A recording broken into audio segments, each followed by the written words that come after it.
Forever is the strangest thing. It's shorter than you think.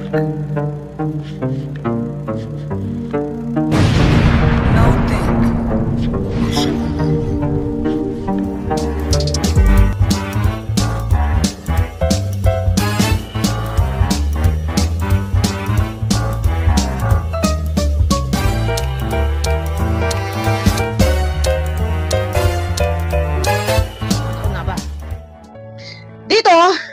Para sa kaalaman din na lahat, kung natatandaan po ninyo na sinabi ni Kuya Bat na every 3 months ay dadalawin si Reyna para makasigurado tayo kung maayos ba ang kalagayan.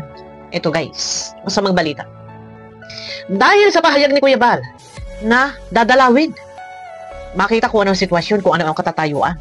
Nagkaroon ng plano? May plano?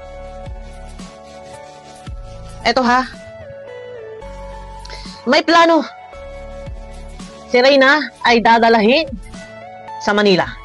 Nang sa ganon ay hindi daw po madatnan ng founder ng Kalingap doon sa bahay.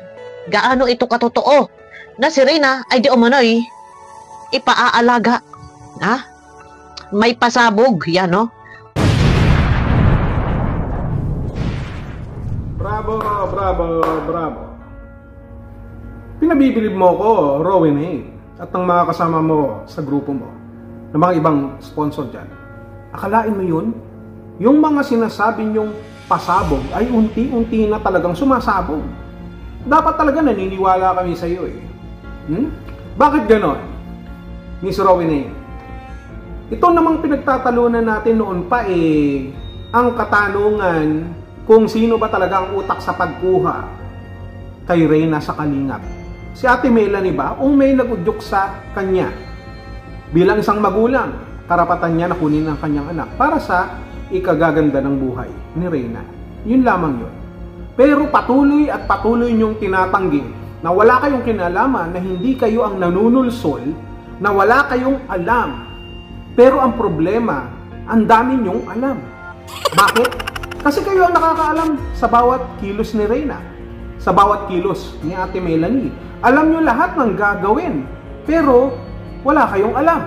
Pero parang lumalabas na alam nyo lahat. Kasi kayo na rin nagsabi na may mga pasabog. Antayin natin na ang sasabog sa katapusan, ang mga pasabog na yan. Eh baka ngayon pa lang eh, sumasabog na. Kasi nahalata na eh, halatang halata eh. Wala kayong alam, pero kayo ang nagre-report, kayo ang nagsasabi, kayo ang nakakaalam ng mga bagay na ginagawa ni Reyna. How? Ang tindi naman nun. Bigat naman.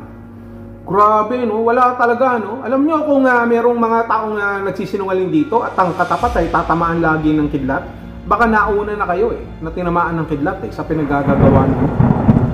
Akalain niyo yun, sumasabog at sumisingaw na ang inyong mga ibang plano. Napaghahalata, hindi ba kayo nakakahalata? Na sa grupo nyo, mayroong traidor. Na sa grupo nyo, mayroong nakakaalam ng mga bagay-bagay na ginagawa nyo, na sinasabi nyo, na nakakarating sa amin.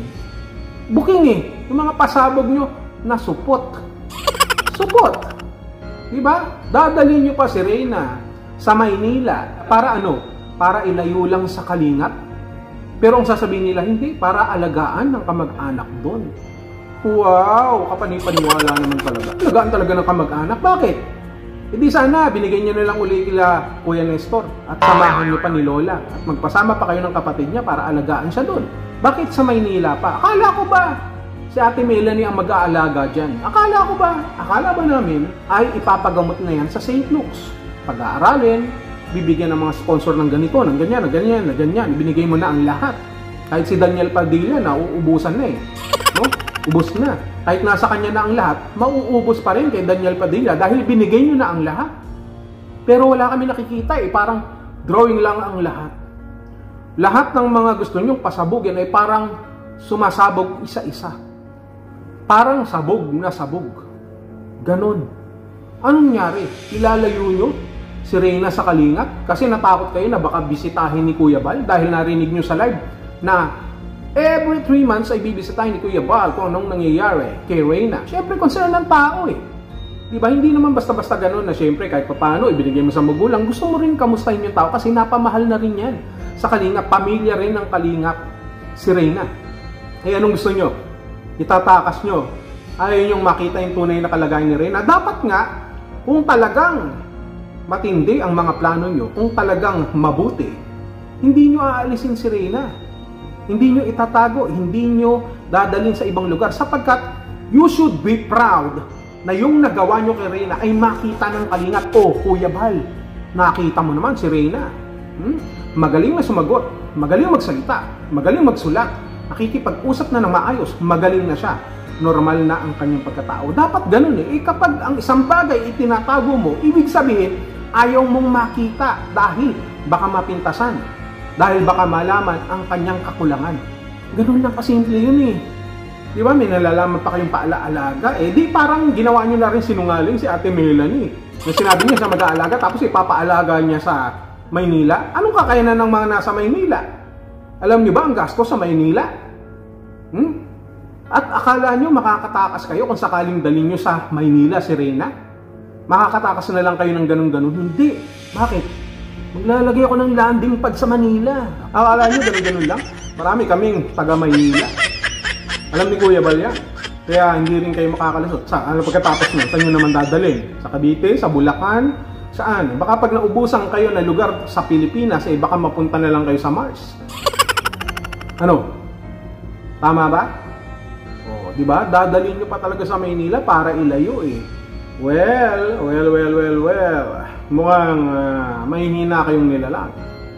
Hindi kayo nagsasabi kasi ng totoo eh. Sabi ko nga, paulit-ulit ko na lang sinasabi na magsisinungaling lang din kayo, hindi pa totoo. Dapat totoo pag nagsisinungaling. Ano?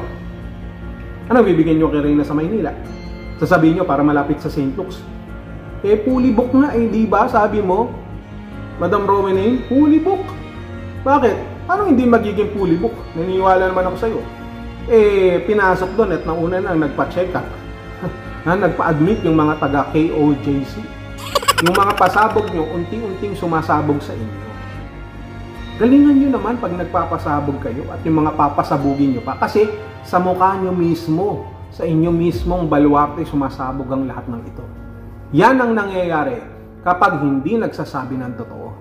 Para sa ikabubuti ng lahat, patunayan nyo sa amin na kami ay nagkamali. Nagkakamali at kayo ang tama. Dahil, ibig sabihin nito, kung kayo ang magiging tama at kami ang mali, at napabuti si Reyna, hahayaan naming maging mali na lang kami para sa kabutihan ni Reyna. Eh kung hindi, ano ngayon? Sasabihin nyo, may pasabog na naman kayo. Eh baka puro ebak na ang sumabog sa inyo.